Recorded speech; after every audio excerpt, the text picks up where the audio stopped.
دنیا کی تاریخ اور انسان کی ترقی کے مختلف مدارج کا مطالعہ کرنے سے یہ بات سمجھ میں آتی ہے کہ عورتوں کو ہر زمانے اور ہر معاشرے میں ہی کسی نہ کسی طرح مردوں کے زیر اثر رکھا جاتا رہا ہے۔ مردوں کی عورتوں پر حکمرانی کرنے کی خواہش ہر دور اور ہر معاشرے میں واضح نظر آتی ہے۔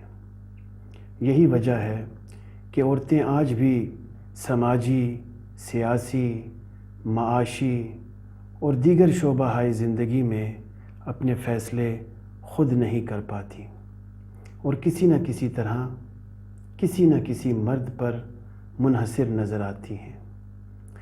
یہ المیہ صرف ترقی پذیر یا پسماندہ معاشروں کا ہی نہیں بلکہ ترقی یافتہ ممالک کی خواتین کو بھی طرح طرح کے مسائل کا سامنا کرنا پڑتا ہے۔ مغربی معاشروں کی خواتین نے بھی صدیوں سے اپنے بنیادی حقوق کی کئی خلاف ورزیاں دیکھیں اور انہیں رائے شماری، تعلیم اور بہتر نوکریوں سے محروم رکھا گیا۔ عورتوں کے اس استحصال کی ایک بڑی وجہ تقریباً ہر معاشرے میں رائج مردوں کی یہ سوچ رہی ہے کہ عورت جسمانی طور پر بھی کمزور ہے اور عقلی طور پر بھی مردوں کا مقابلہ نہیں کر سکتی۔ مغرب کی تحریک آزادی نسواں نے وہاں کی خواتین کے لیے کافی مثبت اقدامات اٹھائے ہیں اور انہیں مردوں کے شانہ بشانہ کھڑا کرنے میں اپنا کردار ادا کیا ہے۔ اس تحریک کا بنیادی فلسفہ مرد اور عورت کے درمیان حقوق کی مساوی تقسیم رہا ہے، جس کو اسلام نے آج سے تقریباً 14 صدیاں قبل ہی اہمیت دے دی تھی۔ قرآن میں عورتوں اور مردوں کی جنسی بنیادوں پر کسی بھی طرح تحقیر نہیں کی گئی بلکہ عورتوں کو ان کے حقوق دینے کی وعیدیں دی گئی ہیں۔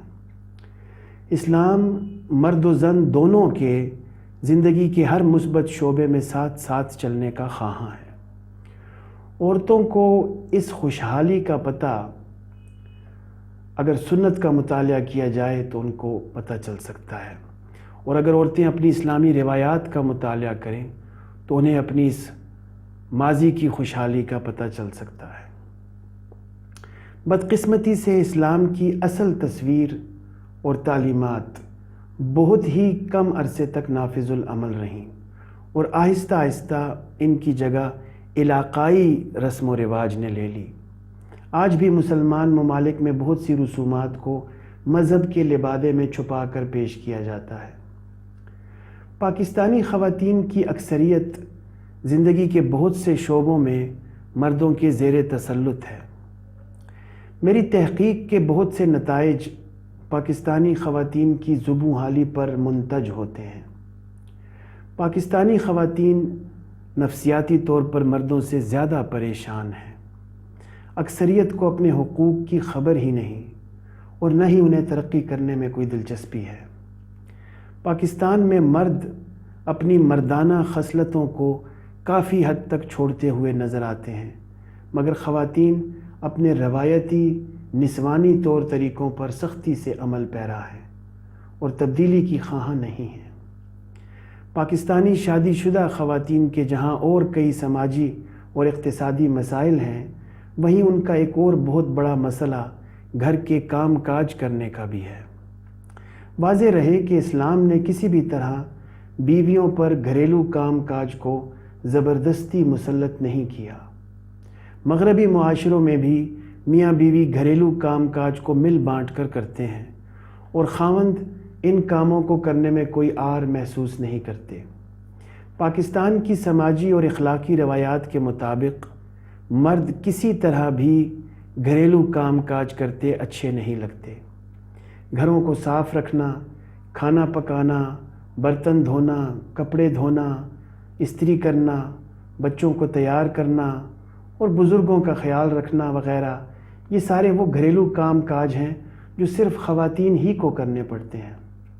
خواتین کو اکثر یہ سمجھا دیا جاتا ہے کہ ان سب کاموں پر ان کو آخرت میں اجر و ثواب ملے گا۔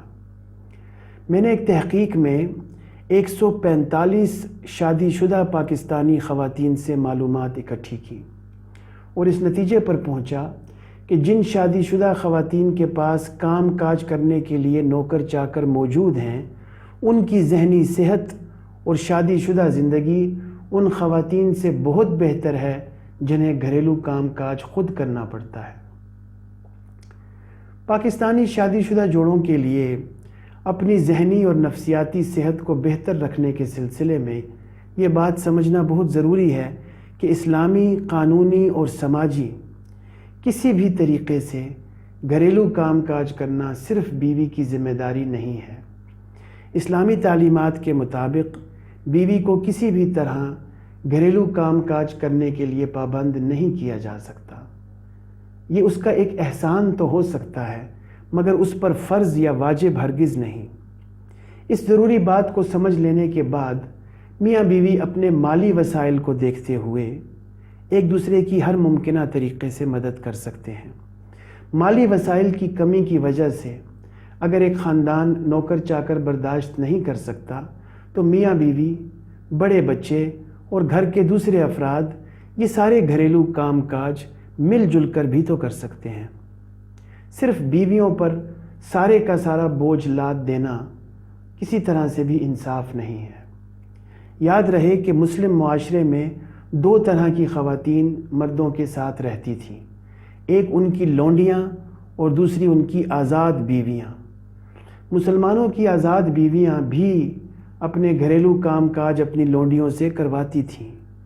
چونکہ اس معاشرے میں غلامی ممکن تھی اور لوگ آسانی سے غلام اور لونڈیاں حاصل کرتے تھے، لہٰذا بہت سی آزاد خواتین گھریلو کام کاج سے عہدہ برا تھیں۔